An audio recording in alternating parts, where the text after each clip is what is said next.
नमस्कार मित्रांनो, कशा आहात? आय होप तुम्ही एकदम मजेत असाल. असो, मी मनोज भाकरे गुरुकुंज आय एस फाउंडेशनच्या या अशा जबरदस्त अशा यूट्यूब चॅनलवर तुमचं सर्वांचं मनापासून स्वागत करतो. मित्र हो, कालपासून आपण राज्यसेवा व इतर सर्व स्पर्धा परीक्षेला अनुसरून जी एसची लेक्चर सिरीज सुरू केली, की ज्यामध्ये आपण काल सामान्य विज्ञान जनरल सायन्सला सुरुवात केली.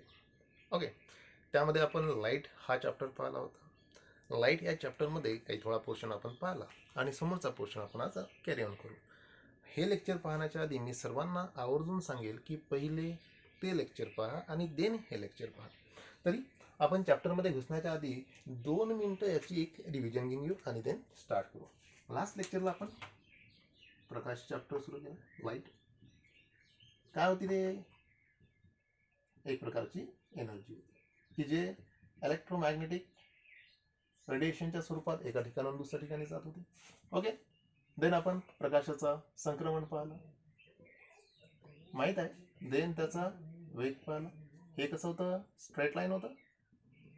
स्ट्रेट लाईनचं वेग 10 to 10⁸ आणि हा सुद्धा व्हॅक्यूममध्ये सर्वात जास्त. तुम्हाला माहीत होतं प्रकाशाचं संक्रमण होण्याकरिता याला माध्यमाची तशी गरज नाही आणि पारदर्शक माध्यम असेल तर याचा फरक सुद्धा पडत नाही. तर वेग जर बघितला व्हॅक्यूममध्ये सर्वात जास्त होता, देन एअरमध्ये पाहिला, देन पाणीमध्ये पाहिला, देन ग्लासमध्ये पाहिला. लास्ट लेक्चरला आपण या गोष्टी पाहिलेल्या आहे. यानंतर आपण प्रॉपर्टीज सुरू केल्या. प्रॉपर्टीमध्ये आपण एक प्रॉपर्टी रिफ्लेक्शन सुरू केली पाहिली.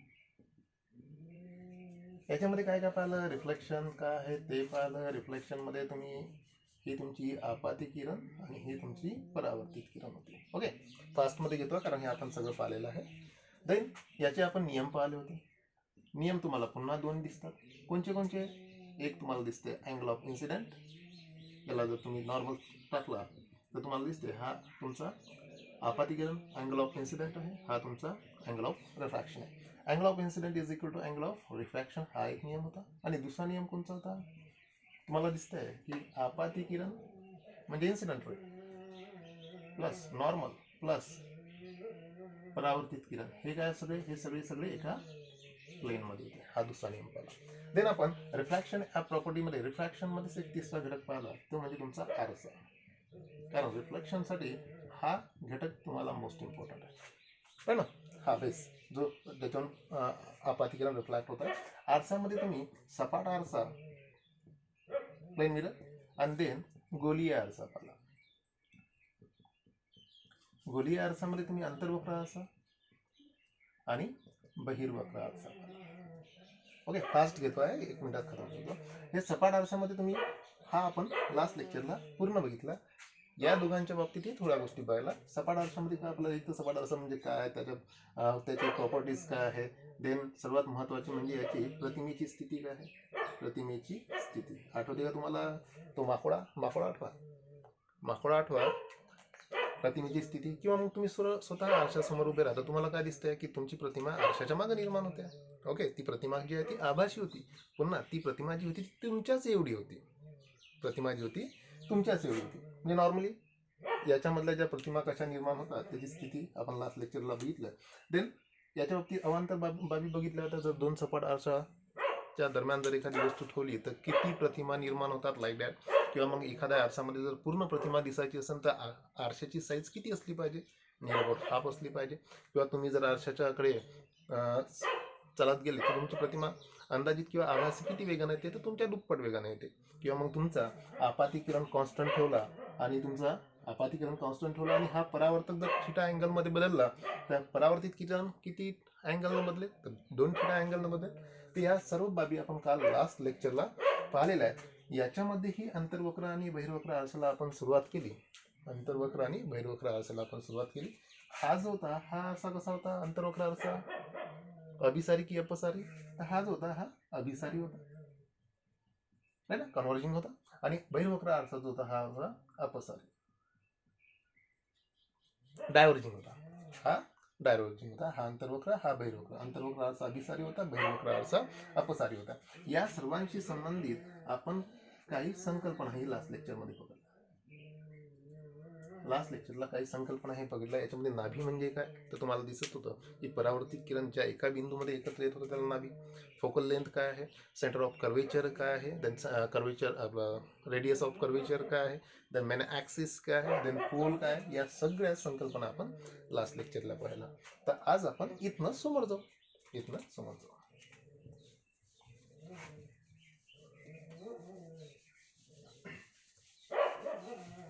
मित्रांनो, ही तुमची अशी शॉर्ट नोट्स बनते ट्री डायग्रामच्या आधारावर. तुम्ही प्रत्येक पॉईंट प्रत्येक चॅप्टर झाल्यानंतर स्वतः अशी एक ट्री डायग्राम बनवणे अपेक्षित आहे, जे तुम्हाला परीक्षेच्या शेवटच्या काळामध्ये रिव्हिजन मारायला सोयीची पडते. कारण हा अशी ट्री डायग्राम एका पेजमध्ये म्हणजे पूर्ण चॅप्टर एका पेजमध्ये बसून जाते आणि लास्टली एका दिवसामध्ये तुम्ही की काय काय वाचणार, तर त्यावेळेस या बाबी तुम्हाला खूप उपयोगी पडते.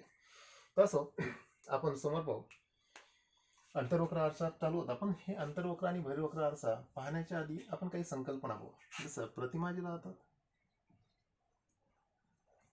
कशा कशा राहू शकतात, आभासी राहू शकतात,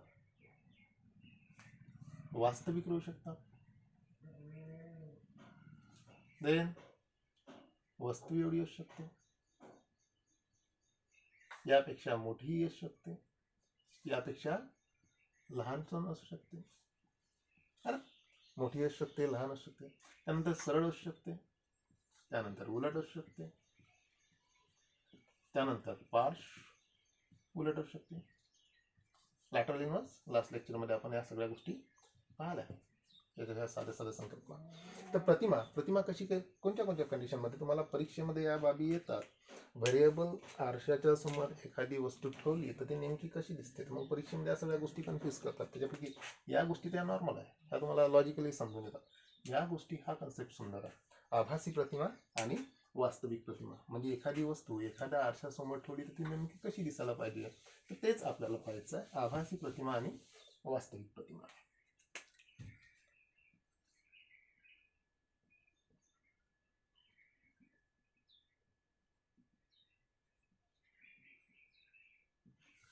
आभासी म्हणजे तुम्ही बोला व्हर्च्युअल आणि हे काय रिअल इमेजेस.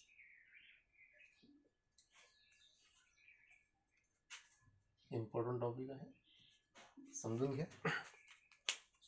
मित्रांनो, मी लास्ट लेक्चरला तुम्हाला एक बाब सांगितली होती, आठवत असेल तर सांगा मला.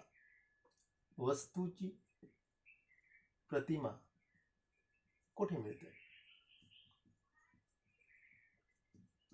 वस्तूची प्रतिमा कुठे मिळते.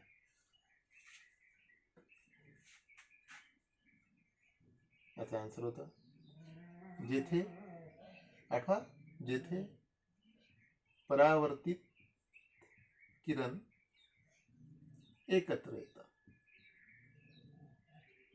हो, आठवते का. आठवा तो माकुळाच्या किरण, परावर्तित किरण तुमच्या डोळ्यावर पडत असताना त्या परावर्तित किरणाला तुम्ही इमॅजिनरी मागं नेलं होतं परावर्तित किरण, आणि जिथं ती एकत्र आली होती तिथं ती प्रतिमा निर्माण झाली होती. प्रतिमा कुठे निर्माण होती म्हणजे जेथे परावर्तित किरण एकत्र येतात. आता बघा, हे जे एकत्र येतात म्हणजे कुठं कुठं खरं खरं एकत्र येतात,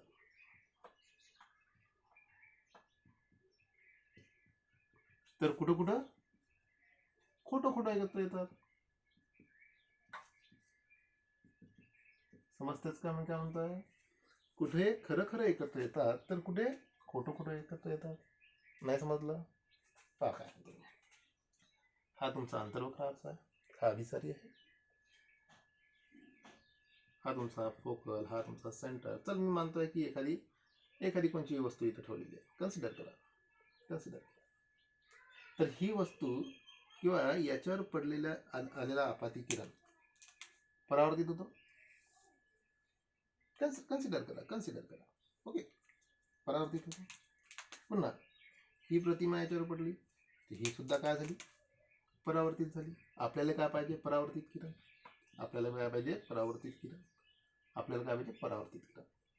समजते. हा अंतर्वक्र आरसा आहे. अंतर्वक्र आरशावर जर आपाती किरण पडली तरी परावर्तनानंतर खरं खरं एकत्र आलंय. हेच जर तुम्ही बहिर्वक्र आरशाच्या बाबतीत बघितलं आणि बहिर्वक्र आरशावर जर आपाती किरण टाकली, ही आपाती किरण आहे, या काय सगळ्या आपाती किरण आहे. तर परावर्तनानंतर लास्ट लेक्चर आठवा, परावर्तनानंतर कुठं ते आहे मला सांगा. या एकत्र आल्या का, या एकत्र आल्या का? लक्षात घ्या, वास्तविक एकत्र नाही आला, वास्तविकता एकत्र नाही आला, पण तो इमेज तर निर्माण होते रे बहिर्वक्र आरशामध्ये. बहिर्वक्र आरशामध्ये इमेज निर्माण होते. तुम्ही तुमच्या गाडीला साईड मिरर जो वापरता त्याच्यामध्ये तुम्हाला चित्र दिसते ना, दिसते, इमेज निर्माण होते. कुठं निर्माण होते तर बघ ना, कुठं निर्माण होते तुमची इमेज. तर तुम्हाला लास्ट लेक्चरमध्ये सांगितलं की हा जो परावर्तित किरण आहे याला जर तुम्ही आभासी मागं वाढवलं तर इथं प्रतिमा निर्माण होते. म्हणजे इथे हे पण रिफ्लॅक्टेड रेट कन्सिडर करा, हे पण रिफ्लॅक्टेड रेट कन्सिडर करा, आणि हे इमॅजिनरी एकत्र येत आहे. म्हणजे इथेही एकत्र आले, पण इथं कसे एकत्र आले, खोटे खोटे. वास्तविक एकत्र येत नाही म्हणतोय, हे खोटे खोटे एकत्र आले. आता समजलं. लक्षात घ्या, जिथे परावर्तित किरण एकत्र येतात तिथे इमेज निर्माण होते. कुठं कुठं त्या खरं खरं एकत्र येतात, म्हणजे अंतर्वक्र आरशामध्ये खरं खरं एकत्र येतात, तर बहिर्वक्र आरशामध्ये खोटं खोटं एकत्र येतात. मग जिथं खरं खरं एकत्र येतात तिथं ज्या प्रतिमा बनतात त्या तुमच्या वास्तविक प्रतिमा असते, रिअल इमेज. किती सोपी आहे.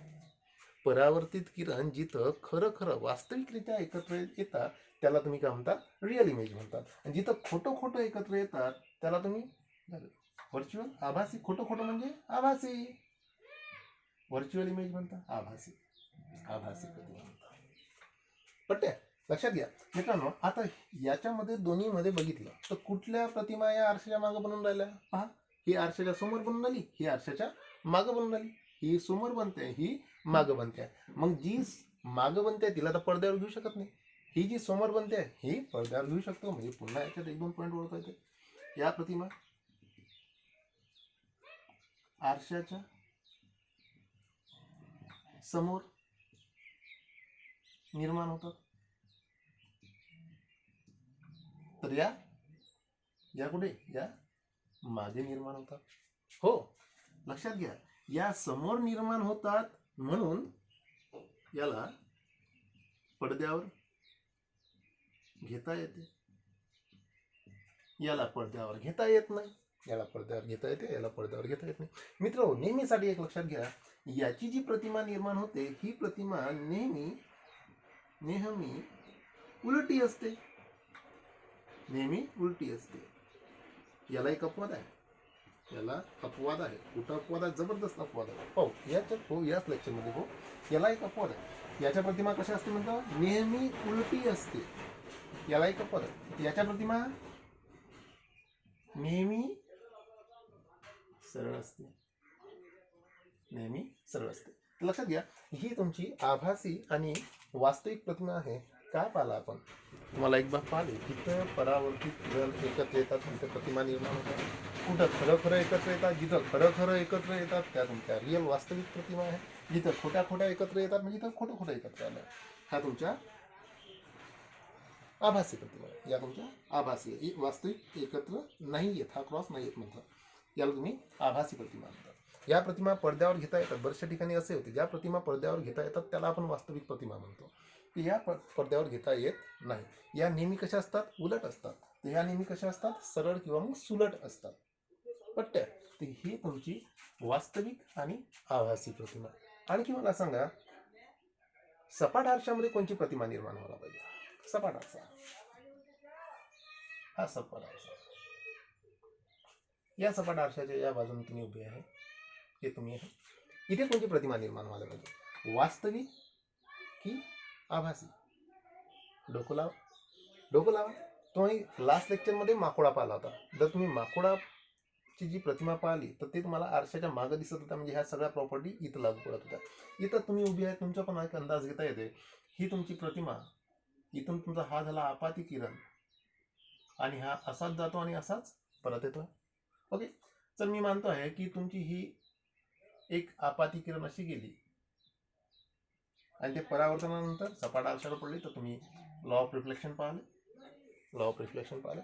आता तुमची प्रतिमा निर्माण कुठं होते रे? आरशाच्या मागं. तुम्ही लास्ट लेक्चर पहा, आठवा. आरशाच्या मागं सेम तेवढ्याच अंतरावर तुमची प्रतिमा निर्माण होते. इथं तुमची प्रतिमा निर्माण होते. हा जो तुमचा रिफ्लेक्टेड रे आहे, मी आभासी मागं वाढवला लाईक दॅट. ही परावर्तित किरण जी आहे, ही परावर्तित किरण सुद्धा मी आभासी मागं वाढवतो. हा स्ट्रेट करा. ओके, आभासी. तर तुमची प्रतिमा कुठं निर्माण झाली? इथं निर्माण झाली. म्हणजे ही सुद्धा काय आहे? खोटं खोटं एकत्र आलेली आहे प्रतिमा निर्माण होण्याकरिता. ही सुद्धा एक आभासी प्रतिमा आहे. ठीक आहे, चालेल. तर समजलं असं मी मानतो आहे. आभासी प्रतिमा काय आहे आणि वास्तविक प्रतिमा काय आहे? एकदम सरळ आहे, हळूवार पहा, मजेशीर आहे. देन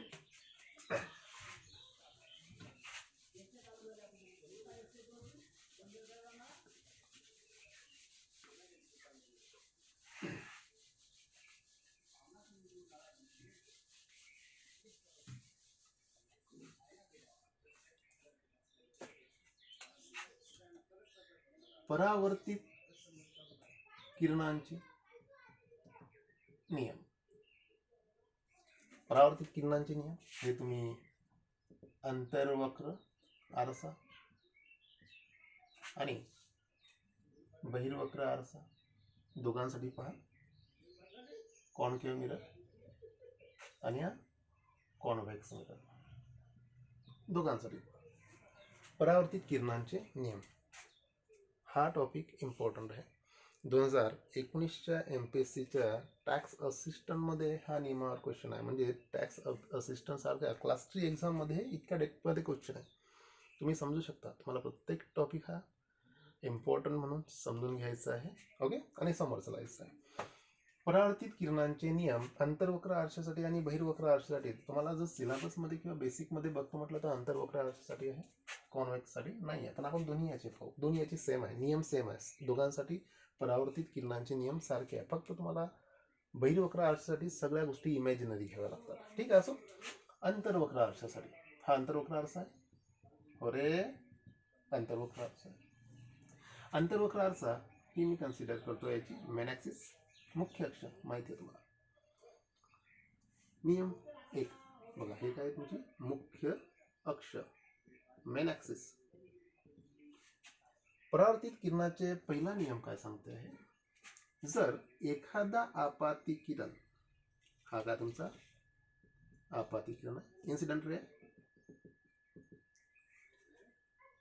जर एखादा आपाती किरण या मुख्य अक्षाला जर समांतर अंतर्वक्र आरशावर पडत असेल तर परावर्तनानंतर कुठून झाला पाहिजे तो? तर तुम्हाला माहित आहे, हा अंतर्वक्र आरशामध्ये याचा एक सेंटर ऑफ कर्वेचर आहे, एक फोकस आहे. आणि अंतर्वक्र आरशावर पडलेली प्रत्येक किरण ज्या एका बिंदूतून जाते त्याला फोकस म्हणतोय. म्हणजे इथं याला समांतर असणारी परावर्तित किरण कुठून जाणार आहे?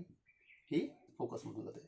म्हणजे नियम नंबर 1, मुख्य अक्षाला समांतर जाणारी परावर्तित किरण परावर्तनानंतर नाभीतून जाते. त्याला 3 स्टेटमेंट होते तुमच्या त्या परीक्षेच्या क्वेश्चन मध्ये. एक स्टेटमेंट असं कन्सिडर करा. असं जर स्टेटमेंट असेल तर हे बरोबर आहे. नंबर 2 स्टेटमेंट, दुसरं स्टेटमेंट मानतो आहे बघा. जर एखादी प्रतिमा म्हणजे एखादा आपाती किरण, नंबर 2, नाभीतून जात असेल, तर काय होईल? तुम्ही लॉजिक लावा, लॉ ऑफ रिफ्लेक्शन लावा, तुम्हाला स्वतःच समजते कुठून जायला पाहिजे. तर हा असा स्ट्रेट रेल. लक्षात घ्या. दुसरा नियम काय सांगते? जर एखादा आपाती किरण जर नाभीतून जात असेल तर परावर्तनानंतर तो मुख्य अक्षाला समांतर असेल. याच्या उलट जर आपाती किरण मुख्य नाभीतून फोकस जात असेल तर परावर्तनानंतर मुख्य अक्षाला समांतर जातो. हो, समजतंय. नियम नंबर 2. नियम नंबर 3, जर एखादा आपाती किरण सेंटर ऑफ कर्वेचर मधून जात असेल, जर एखादा आपाती किरण वक्रता केंद्रातून जात असेल तर काय व्हायला पाहिजे रे? वक्रता केंद्रातून जर गेला तर तो वक्रता केंद्रातूनच वापस जाईल. हो, जर एखादा आपाती किरण वक्रता केंद्रातून स्ट्रेट जात असेल तर तो परावर्तनानंतर वक्रता केंद्रातूनच परत जाईल. नियम नंबर 3. किंवा तुम्ही इथे हा पण कन्सिडर करू शकता. हा जर तुम्ही किरण गेला वक्रता केंद्रातून गेला तर हा इथूनच परत येणार आहे. ओके, सेम बाब आहे. जर आपाती किरण हा वक्रता केंद्रातून जात असेल तर परावर्तनानंतर तो काय त्याच वक्रता केंद्रातून परत जातो. नियम नंबर 3. आणखी एक मानू शकतो तुम्हाला. हा पॉइंट कोणचा आहे? हा पोल आहे. चल मी असं मानतोय की एखादा किरण जर या पोल मधून जात असेल तर लाईट ऑफ रिफ्लेक्शन लावा. तर हा जो मुख्य अक्ष आहे हा याच्यासाठी ॲज अ नॉर्मल वर्क करेल, स्तंभिका म्हणून काम करेल. आणि हा जो परावर्तित किरण आहे हा पोल मधूनच रिफ्लेक्ट होईल. परंतु हा परावर्तित किरण फोकस, सेंटर ऑफ कर्वेचर किंवा मेन ऍक्सिस मधून कुठूनही जाणार नाही. हा पोल मधूनच रिफ्लेक्ट होईल. म्हणजे नंबर 4 चा नियम सांगते जर आपाती किरण पोलवर पडला असेल ध्रुव तर तो नाभी comma centre of curvature okay यातून जात नाही. लक्षात घ्या, या स्थितीत मुख्य अक्ष स्तंभिका किंवा त्याला तुम्ही नॉर्मल म्हणता म्हणून कार्य करते. तर हे अंतर्वक्र आरशाचे 4 नियम आहे. एकदम सरळ आहे, सोयीचे आहे. तुम्ही सगळ्या ठिकाणी लॉ ऑफ रिफ्लेक्शन लावा जो आपण लास्ट लेक्चर मध्ये शिकलो आहे. तुम्ही एक स्वतः अंदाज बांधू शकता या नियमाचे. हा काय पहिला नियम पाहिला, जर एखादा आपाती किरण इन्सिडेंट रे मुख्य अक्षाला समांतर अंतर्वक्र आरशावर पडत असेल तर परावर्तनानंतर तो फोकस मधून जाईल. दुसरा पाहिला, जर एखादा आपाती किरण फोकस मधून स्ट्रेटच जात किरण फोकस मधून जात असेल तर परावर्तनानंतर तो मुख्य अक्षाला समांतर असेल. नंबर 3 पाहिला, जर एखादा आपाती किरण सेंटर ऑफ कर्वेचर मधून जात असेल वक्रता केंद्रातून तो परावर्तनानंतर तो तसाच परत जातो. आणि चौथा नियम पाहिला, जर एखादा आपाती किरण पोलवर पडला असेल तर तो फोकस किंवा सेंटर ऑफ कर्वेचर मधून जाण्याचा प्रश्नच निर्माण होत नाही. हे सगळं अंतर्वक्र आरशासाठी नियम. सेम बहिर्वक्र आरशासाठी आहे. मी लिहित नाही, फास्ट मध्ये समजून सांगतो. आता ही जी संकल्पना आहे बहिर्वक्र आरशाची, ही संकल्पना तुम्ही इमॅजिनरी, तुम्हाला मी आधीच बोललो की बहिर्वक्र आरसा याचं परावर्तित किरणांचं संग्रह तुम्हाला आभासी अंदाज घेऊन समजायचं. हा तुमचा बहिर्वक्र आरसा आहे. हा तुमचा मुख्य अक्ष आहे. पहिला नियम जसा ऐकला, मुख्य अक्षाला समांतर जाणारी परावर्तित किरण आपाती किरण परावर्तनानंतर नाभीतून जाते. सेम पहिला नियम. मुख्य अक्षाला समांतर जाणारी परावर्तित किरण कुठे जाईल हे केली पण तुम्ही जर थोडासा एक अंदाज बांधला तर ही जर किरण तुम्हाला आभासी समोर वाढवली आपण तर तुम्हाला ही बाब दिसते की ही इथं फोकस म्हणून जाते. हा परावर्तित किरण, हा का तुमचा परावर्तित किरण आहे, हा का तुमचा आपाती किरण आहे. नंबर 1 ची नियम तोच आहे. फक्त काय तुम्हाला कन्सिडर करायचं, आभासी आरशाच्या मागून ओके परावर्तित किरण फोकस मधून जाते. दुसरा नियम तर मी असं मानतो आहे नंबर 2 चा नियम काय तो इथं, जर आपाती किरण मुख्य नाभीतून जात असेल, जायचं असेल तर तुम्हाला दुसरे इमॅजिनरी कन्सिडर करावं लागेल. बघ काय म्हणतो मी, यालाही कन्सिडर करते किंवा मी खाली घेतो. नियम नंबर 2, आपाती किरण कन्सिडर करा. हा काय, हा तुमचा आपाती किरण आहे. हा तुमचा परावर्तित किरण आहे. आता मी आपाती किरण आभासीरित्या मागू लागले. आपाती किरण जर मुख्य नाभीतून जात असेल कन्सिडर करा तर परावर्तनानंतर ते मुख्य अक्षाला समांतर असेल. तेच तर केलं रे. जर आपाती किरण मुख्य नाभीतून जात असेल तर परावर्तनानंतर मुख्य अक्षाला समांतर जाते. Same condition. आपाती किरण जर फोकस मधून जात असेल तर परावर्तनानंतर ते मुख्य अक्षाला समांतर असेल, ह्या मुख्य अक्षर यालाही समांतर असेल. नंबर 3, जर आपाती किरण वक्रता केंद्रातून जात असेल, चला असं मानतो की इथं काय तुमचा सेंटर ऑफ कर्वेचर आहे, सेंटर ऑफ कर्वेचर आहे. आता या सेंटर ऑफ कर्वेचरवर तर मी मानतो आहे एक आपाती किरण पडला, हा तुमचा आपाती किरण आहे, हा तुमचा सेंटर ऑफ कर्वेचर आहे, हा तुमचा सेंटर ऑफ कर्वेचर आहे. तर हा रे कुठून झाला पाहिजे, इकडनं की आणखी कुठून, तर कुठून नाही, तोच नियम लागू पडते. जर आपाती किरण हा वक्रता केंद्रातून जात असेल तर परावर्तनानंतर तो वक्रता केंद्रातूनच जाणार, म्हणजे हा किरण इथूनच परत जाईल. नंबर 3 नियम.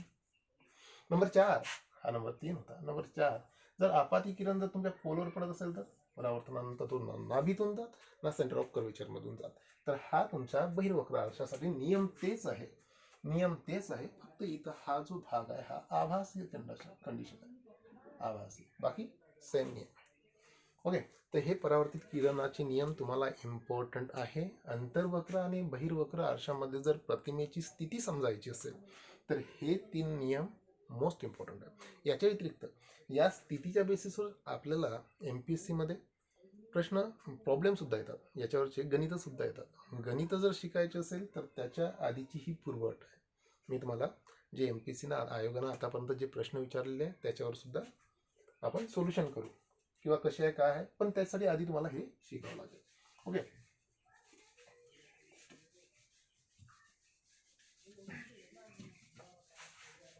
मित्रांनो, मी जसं बाजूनं होतो याच्यात याचा स्क्रीनशॉट काढून घेत जा. किंवा महत्त्वाची गोष्ट ही की तुम्ही एक बुक आणि एक पेन ज्यावेळेस लेक्चर चालू राहते सोबत असू देत जा, स्वतःचा नोट्स काढत जा, अपडेट करत जा, सोयीचं पडते. आणि सर्व लेक्चर झाल्यानंतर शेवटी सर्वाची एक ट्री डायग्राम, एक शॉर्ट नोट्स, 1 पेज नोट्स बनवत जा. असं. नेक्स्ट पहा, परावर्तित किरणाच्या नियमावरच आधारित अंतर्वक्र आरशातील प्रतिमा. मी थोडं फास्ट घेऊ बा. अंतर्वक्र आरशातील प्रतिमा, जर तुम्हाला आधीचे दोन्ही टॉपिक समजले असेल, आभासी आणि वास्तविक प्रतिमा, आणि देन परावर्तित किरणांचे नियम समजले असेल तर ह्या गोष्टी लक्षात ठेवणे एकदम सोयीचं आहे. याच्या व्यतिरिक्त मी तुम्हाला एक शॉर्ट ट्रिक सुद्धा सांगेल, ते लक्षात राहिली तरी चालेल. मग काम काय, नंबर 1 ची केस, हा तुमचा अंतर्वक्र आरसा आहे, हा तुमचा मेन ॲक्सिस आहे, इथं तुमचा फोकस आहे, इथं तुमचा सेंटर ऑफ कर्वेचर आहे. ओके, आणि ही एक अनंतची स्थिती मानतो आहे. वस्तूची स्थिती, प्रतिमेची स्थिती कुठे मिळते,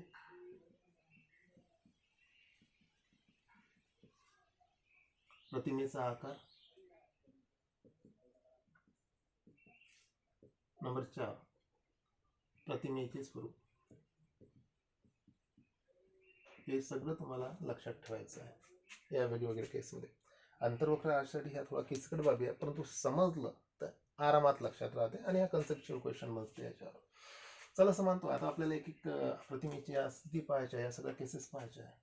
चला असं मानतो आम्ही की अंतर्वक्र आरशाच्या पासून अनंत अंतरावर, हे खूप दूर अंतर आहे, कन्सिडर करा अनंत अंतर, वर जर एखादी प्रतिमा ठेवली,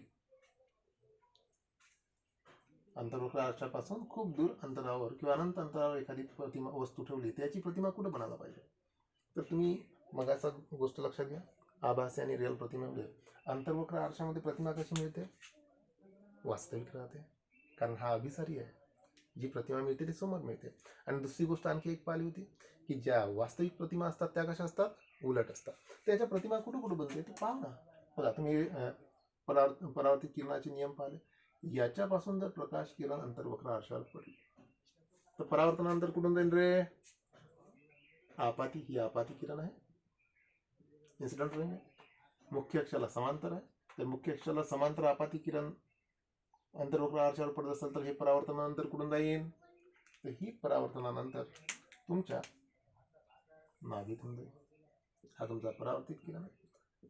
ओके, समजतंय, समजतंय, इथून आहे.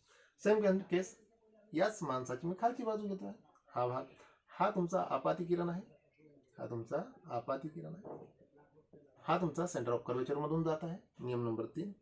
हाच परावर्तनानंतर कुठून जाईल, सेंटर ऑफ कर्वेचर मधून जाईल. म्हणजे लक्षात घ्या, तुम्ही पाहिली वस्तूची प्रतिमा कुठून मिळत असते, जिथे परावर्तित किरण एकत्र येतात. परावर्तित किरण कुठे एकत्र आला, फोकसवर एकत्र आलेला आहे. म्हणजे लक्षात असू द्या, वस्तूची स्थिती जर अनंत अंतरावर असेल तर प्रतिमेची स्थिती कुठे असेल रे, नाभीवर असेल. प्रतिमेची स्थिती कशी असेल, नाभीवर असेल. प्रतिमेचा आकार कसा असेल, तर हे लॉजिकल कंडिशन आहे. मी तुम्हाला मगाशी बोललो ते खालच्या 3-4 बाबी ज्या होत्या त्या लॉजिकली लक्षात ठेवायचं आहे.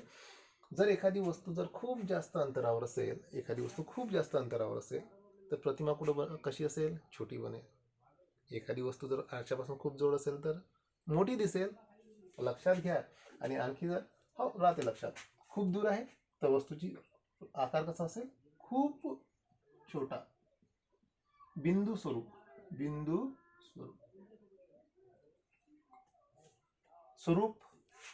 ही प्रतिमा कशी असते, वास्तविक असते का आभासी असते, तर वास्तविक असते ना रे. अंतर्वक्र आरसा आहे ना, अभिसारी आरसा आहे तो वास्तविकरित्या सगळ्या खरं सगळ्या परावर्तित किरण एकत्र येतात, वास्तविक असेल. आणि ही नेहमी उलट असेल, ही नेहमी कशी असेल, उलट असेल, उलटी बनेल, खाली बनेल. म्हणजे नंबर 1 ची केस, जर एखादी वस्तू अनंत अंतरावर ठेवली असेल तर अंतर्वक्र आरशामध्ये त्याची प्रतिमा कुठं बनते, फोकसवर बनते. ओके. ही खूप छोटी असेल, खूप छोटी म्हणजे ह्या बिंदू स्वरूप येते, कारण खूप दूर अंतरावर आहे. आणि ही प्रतिमा कशी आहे, खरी आहे, वास्तविक आहे आणि उलट असेल.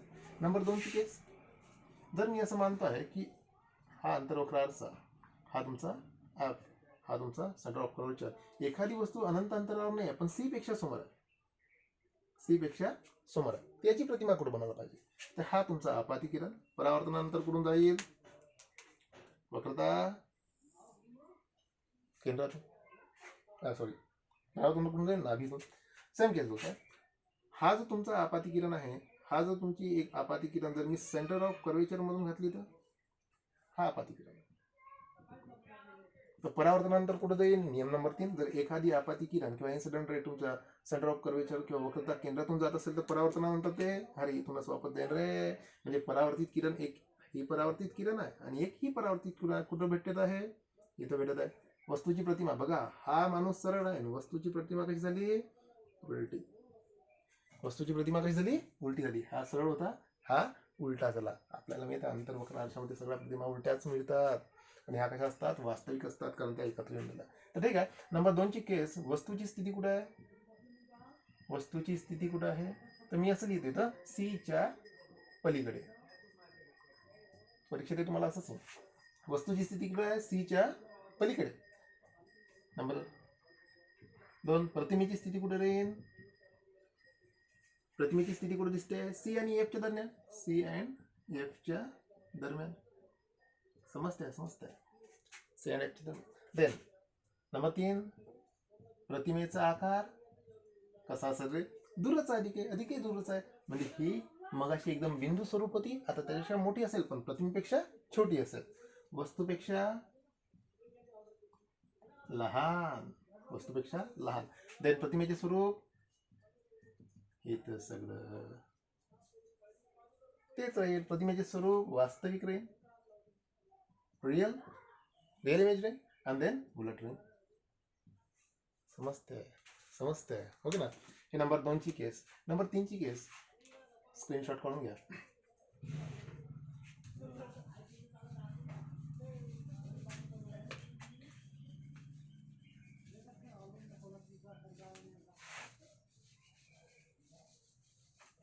नंबर 3 ची केस, जर एखादी वस्तू अंतर्वक्र आरशाच्या, हा तुमचा मेन ॲक्सिस, हा तुमचा फोकस, हा तुमचा सेंटर ऑफ कर्वेचर, जर एखादी वस्तू जर तुमच्या सेंटर ऑफ कर्वेचरवर असेल, म्हणजे अंतर झालं, सीच्या पलीकडे झाले. आता 3rd केस मानतोय की एखादी वस्तू वक्रता केंद्रावर आहे, तर आपाती किरणाचा पहिला नियम, आपाती किरण हा परावर्तनानंतर फोकसमधून जाते, बरोबर आहे.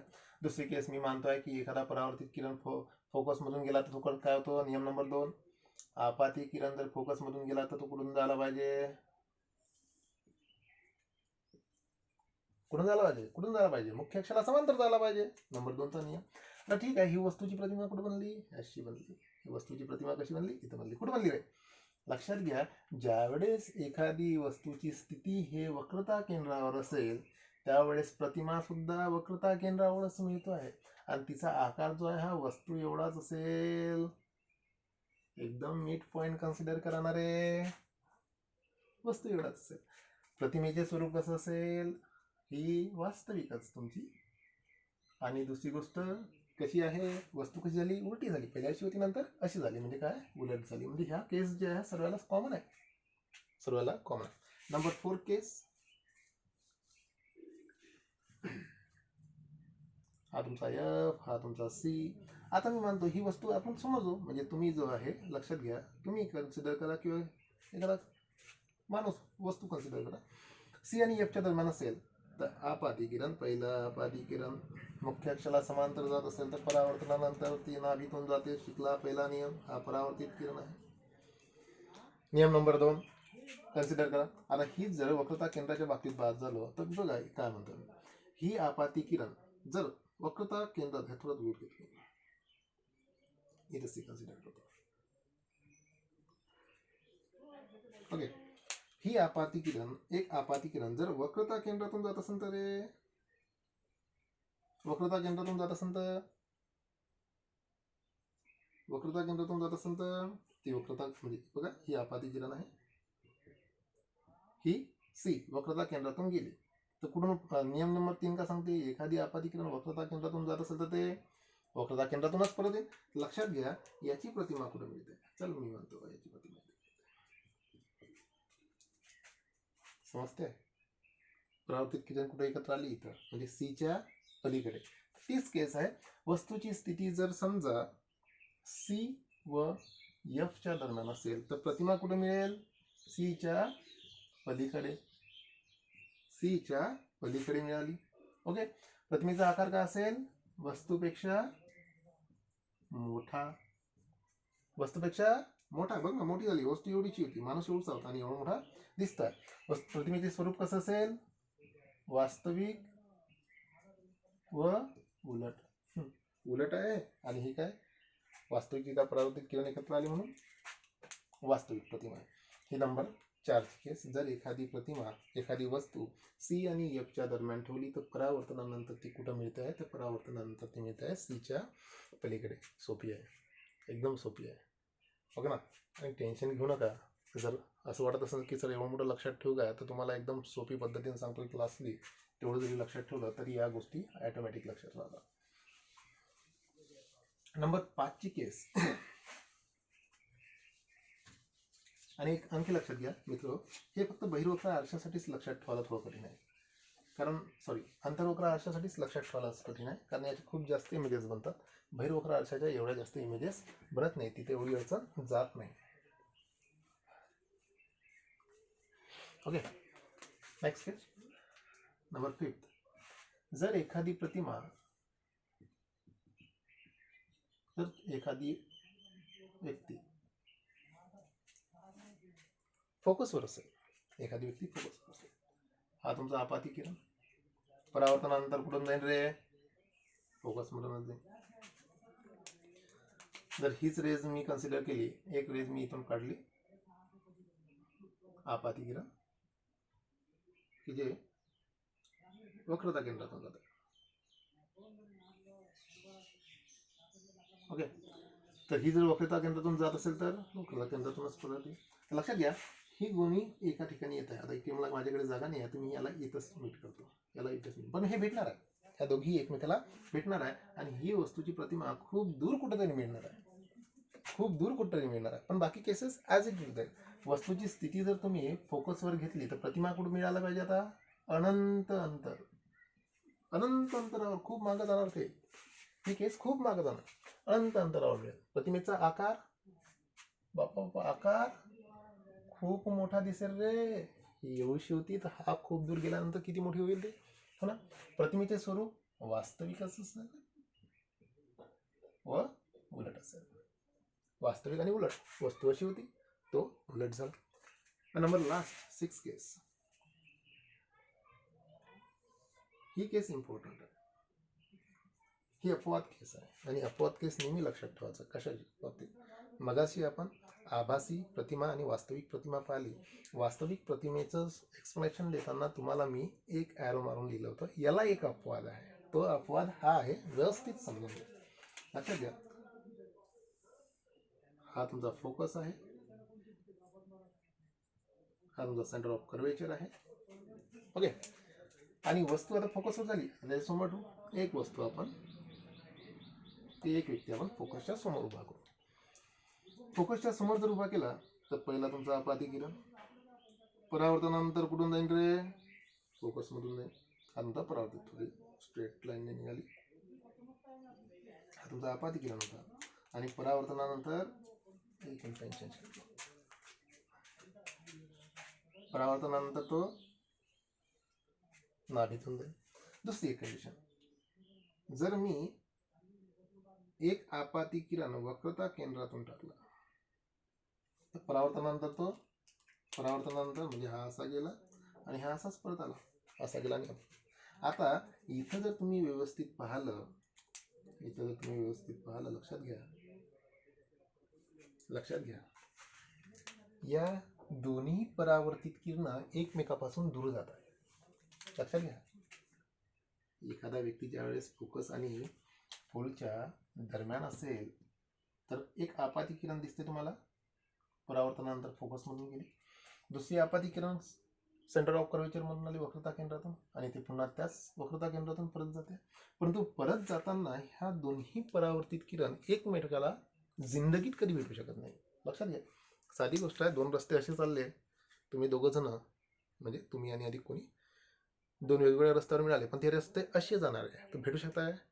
तुम्ही जिंदगीत भेटणार नाही रे लेकरो, हो, तुम्ही नाही भेटणार. ओके, तर या केसमध्ये मुद्दा लक्षात घ्या, या दोन्ही एकमेकापासून दूर जात असल्यामुळे या परावर्तित किरण एकमेकाला भेटू शकत नाही. तर तुम्हाला माहित आहे, परावर्तित किरण वास्तविकरित्या एकमेकाला भेटू शकत नाही. स्वप्नात तर भेटू शकता, म्हणजे आभासी तर भेटू शकता. म्हणजे याला जर मी तुम्हाला थोडं आभासी प्रतिमा, लास्ट लेक्चर पहा, परावर्तित किरण जर आरशाच्या मागं वाढवल्या तर आपल्याला प्रतिमा इथं मिळेल. परंतु ही प्रतिमा वास्तविक असेल का? अरे हे आभासी खोटं खोटं आहे ना, खोटं आनंद, तुम्ही खोटं आहे ना, खोटं म्हणजे आभासी एकत्र आले ना, है ना, की ही प्रतिमा इथं मिळेल. लक्षात घ्या, इथं जर सनी देओल आपण उभा केला तर सनी देओल आता कुठे दिसणार आहे? आरशाच्या मागे. सनी देओल कुठे मिळणार आहे? आरशाच्या मागे. पण केसेस सगळ्या बदलल्या. मुद्दा लक्षात घ्या, ही एक आभासी प्रतिमा आहे. आतापर्यंत त्या सगळ्या प्रतिमा उलट मिळत होत्या. इथं असं होती तर ही प्रतिमा अशी मिळाली, उलट मिळाली. इथं ही प्रतिमा सरळ आहे, ही सरळच मिळते. म्हणजे केसेस सगळ्या बदलल्या, म्हणून ही इम्पॉर्टंट एक अपवाद केस म्हणतो. जर वस्तूची स्थिती हे फोकस व पोलच्या दरम्यान असेल तर प्रतिमा कुठं मिळते? आरशाच्या मागे. प्रतिमा कुठे मिळते? आरशाच्या मागे. प्रतिमेचा आकार कसा असेल? बघ ना, याच्यापेक्षा मोठा दिसतोय ना, वस्तूपेक्षा मोठा. आणि प्रतिमेचे स्वरूप कसं असेल?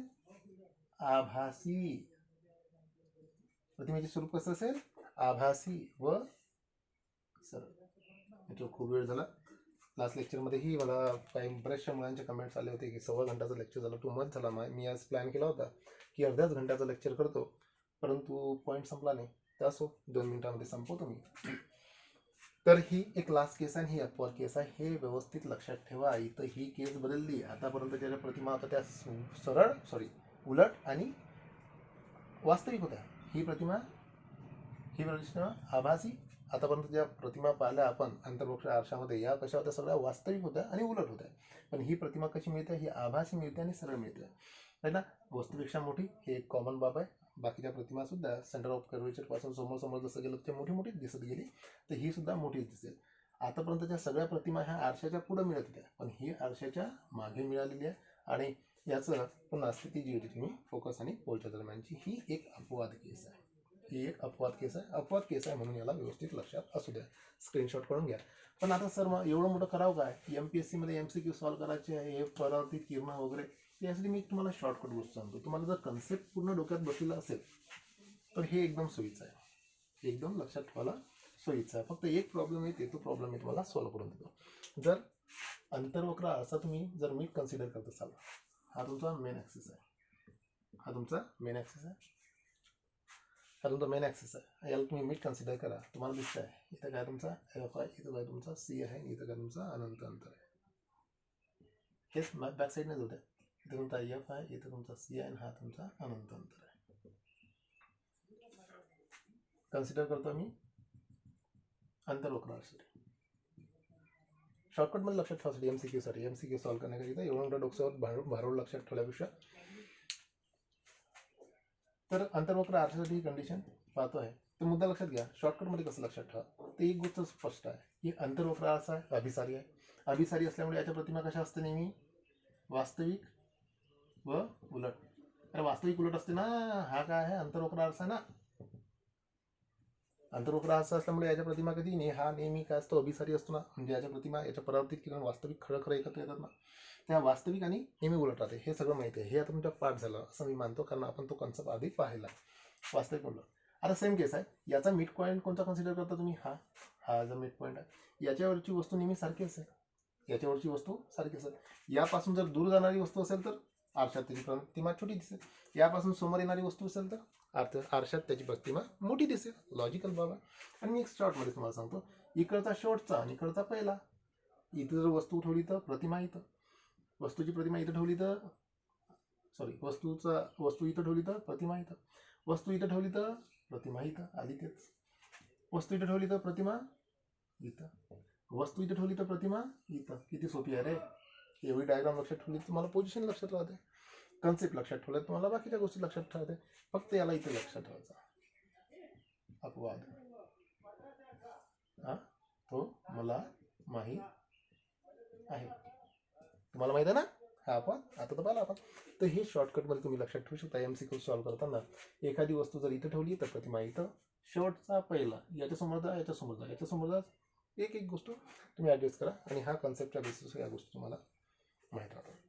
तर पहा, ह्या अंतर्वक्र आरशाच्या प्रतिमा आहे.